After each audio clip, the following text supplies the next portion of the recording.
Alright, this is just a video to show that Halo Infinite looks so much better than Last of Us 2. I have a Last of Us 2 real gameplay video, not some, uh, you know, bullshot. But this is really what the game looks like from,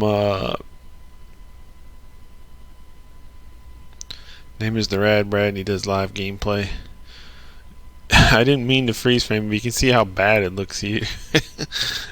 Like, look at, what is this? Oh, what is this? But the amazing thing I wanted to point out was that Last of Us 2 is 1080p 30 FPS. Halo Infinite looks much better and is 4K 60 FPS.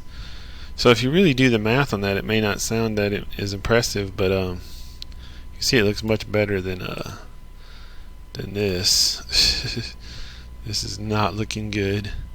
Oh, look at the animation is terrible. Textures are terrible. I mean, it just looks rough, really rough.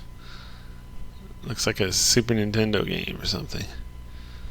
Hair looks like one big nasty texture.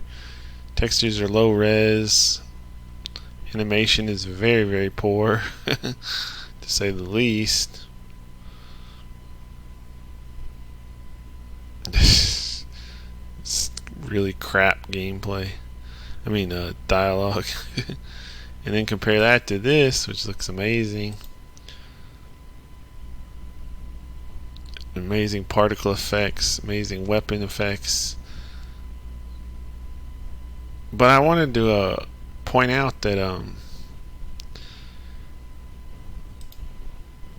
Halo Infinite, the difference in 4K 60 and how many pixels it's pushing in 1080 30.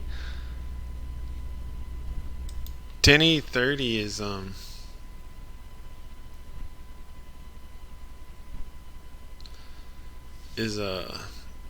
4K 60 is 8 times the pixels of 1080 30. 8 times the workload on the GPU, because 4K is 4 times the workload of 1080p in terms of pixels. So if there was just 4K 30, if they were both 30, 4K is 10 times, because 1440p is double the pixels roughly of 1080p, and then 4K is double the pixels of 1440p. So 4K is 4 times the pixels of 1080p. And then for 60 versus 30, you got to double it again. So 60 FPS 4K game is pushing 8 times the pixels of a 1080 30 game.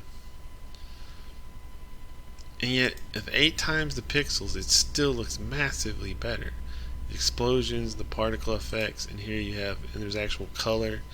Here you have very drab lighting, very drab. Is there any actual gameplay in this game? I mean, look at this. This looks so bad. What is this, an iPhone game, a Nintendo game? Versus this. This looks. Look at the animation on these brutes. Look at that stuff. That looks incredible. Look at that animation. That is neat. Everything, the lighting looks so good. The animation, the character models are amazing. And then we turn here, and we got. What the hell is this? What is this? Is this, like I said, if I was playing this on my iPad, I would be like, man, this game's not a looker, but, maybe it's fun to play. Look at that face model. That was the dumbest looking thing I ever seen. This looks bad, man. Let's get some more gameplay here. Yeah, this looks rough, to say the least. Look at these, generic textures, low res, bad angles, very short view distance, very linear, fog to obscure everything, just gray and nondescript, and bad textures everywhere. This, on the other hand, looks freaking amazing. Look at these particle effects. Holy cow. Like, this is like a generation leap. Man. So yeah, Halo Infinite looks like 10 times, and it looks better than Last of Us 2. It's driving 8 times the pixel load. Microsoft is now like just lapping Sony. Like they don't even just look better. They look like this game looks like twice as good, and then it's pushing 8 times the pixels. So you're talking about a total of like 16 times better. I mean, it's hard to even believe. Look how drab and just boring this game looks, and just how bad it looks. Like, is there any color in this entire game? Look how bad this looks. Like I said, if this was on my iPad, I'd be like, well, I mean the graphics aren't that good, but maybe it's fun. And this is very linear. Look how linear this is. Whereas Halo is open world. Like you can go wherever you want. In this game, it's like, hey, let's go down this hallway because that's all we can do. Man. So yeah, Halo Infinite looks. Oh man, look how much better that looks. It's almost wow, so much better. Anyway, so that's the video.